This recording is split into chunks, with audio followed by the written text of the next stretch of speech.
monster.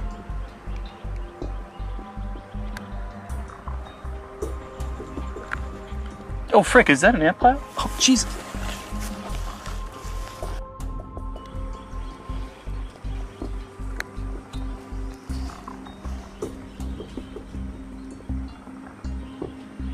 Cut.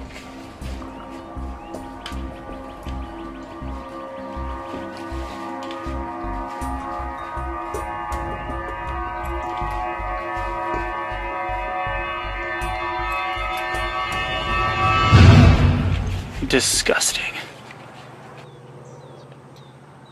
Well, I guess I'm starting to see why they told me to actually bring a gun.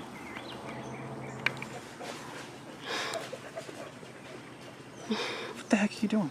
It's a covert operation! Get out of here, cat! Gosh.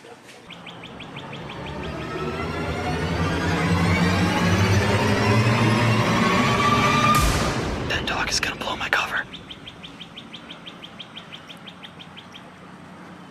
She's dangerous. Oh my gosh. I think I only have one choice.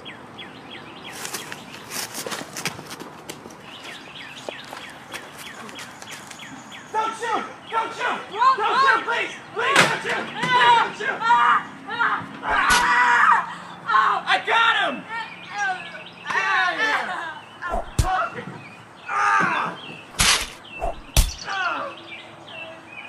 Are you safe?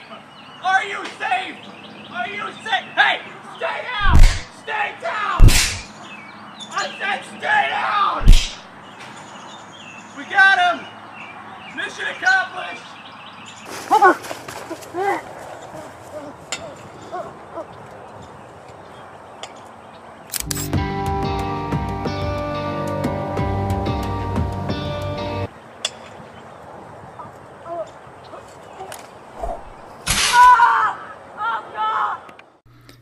With the advent of Rainbow Six Siege, I felt like this was as good as a time as any to go ahead and talk about this game.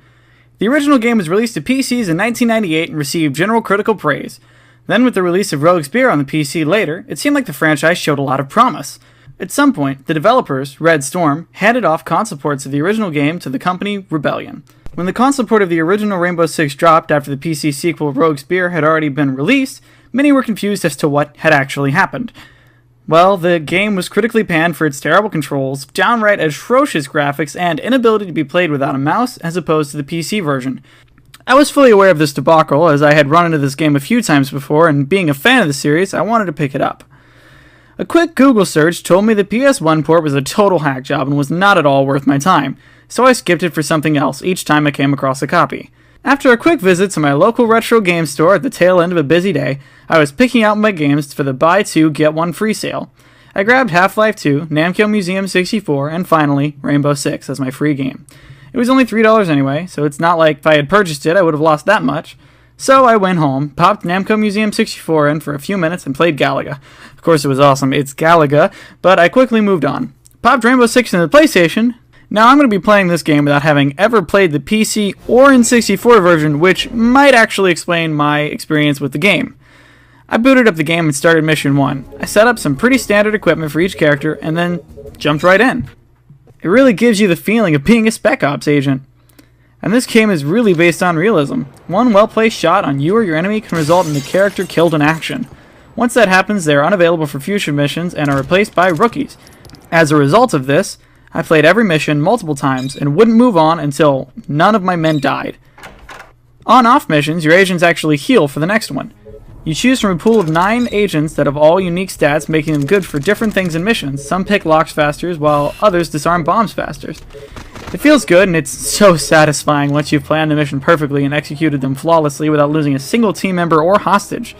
You feel like you've really overcome something difficult. Reviews that panned the game at the time claimed that it's just too much of a precision-based game to be played on a DualShock controller, and the trading mouse for a stick is too big of a leap for the game to make. Well, obviously that idea fell flat on its face very quickly, considering how many people nowadays prefer the sticks to the mouse at all. The rest of the default controls are relatively intuitive and straightforward, except for one major flaw, and I'm talking, like, this is a real flaw. The right stick's Y-axis is inverted. Permanently. So, when you press down, you look up. And when you press up, you look down. And they don't have a way to change it in alternate control schemes. This, of course, is frustrating, but not unworkable. Actually, in about 20 minutes, I had the controls down pretty well, and when it comes to the game's graphics, as the biggest complaint was the graphics on the models, here's the thing. The game doesn't do any sort of culling. Once the level loads, which in itself is surprisingly snappy, no more than 10 seconds, you can jump between any of the 3 agents by pressing select and picking them on a map screen, and then it just drops you in them immediately. The whole level is in place at once. The frame rate is actually pretty decent, and even more so with that considered. Speaking of other agents, if 2 are ever together, you can have them work in tangent by using squad commands. The one controlled by the CPU will actually fight alongside you and attack the enemies that are coming after you. Most missions consist of disarming bombs or saving hostages, or just killing everyone on the map. So once the person guarding the hostage sees you, they proceed to attempt to kill the hostage. This adds a lot of tension to hostage situations and means you have to place your shots very carefully to succeed, or else someone will die. The terrorists play pretty smart and have pretty realistic awareness of your presence, but a generally unrealistic deafness to gunshots. This is actually somewhat of a good thing in the long run though, because if it weren't for this, most levels would be impossible. One thing that this version has that the PC version doesn't, nor the Dreamcast or N64 version, is you can actually see your gun in the game. Not only that, but the gun is well detailed, and after you fire, the muzzle smokes. It's obvious that a lot of care was put into this port, and what's funny about all this is that the game may have been poorly received, but it's actually aged very well. The graphics overall are pretty decent for a fully polygonal FPS for the PlayStation 1, especially one rendering so many things at once.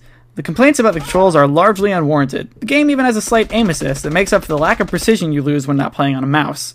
The game is rather polished. It would be incredibly easy for a game this complex to be a big mess. It isn't. It plays well, and it's a blast. I really didn't expect to enjoy it so much, but I did. My only major perceived problem with the game was probably my own fault. Whenever I would die with one of my agents, I would pause and abort so I could get all my men through the level. Somehow when I paused one time, it caused a bizarre glitch that moved the screen off to the right and messed with all the colors. I figured no big deal, my game's already saved, I'll just turn off the console and load up my data again. Upon reloading my data, somehow it also loaded the glitch, pushing my screen back off to the right. The game is unplayable when you can't see, so I originally thought I was going to have to say the game wasn't retro and worth it after all, considering this is a huge game-breaking bug. Then I figured out how to fix it. Once you load the game, and the screen offsets, you have to navigate through the menu and get to the screen placement setting. It'll immediately center you and let you keep playing. Since the game, incidentally, isn't broken, that means yes, this game is retro and worth it. Although poorly received, it seems the console port just didn't meet the expectations of the people at the time. Nowadays, it's obvious to see that a few bizarre quirks are understandable and totally manageable. I've been addicted to this game for the past 5 days since I got it, and I highly recommend it for collectors. It's only $3.50. Thank you so much for watching this Rainbow Six video. Jesus loves you, so do I. Tune in next time. Goodbye.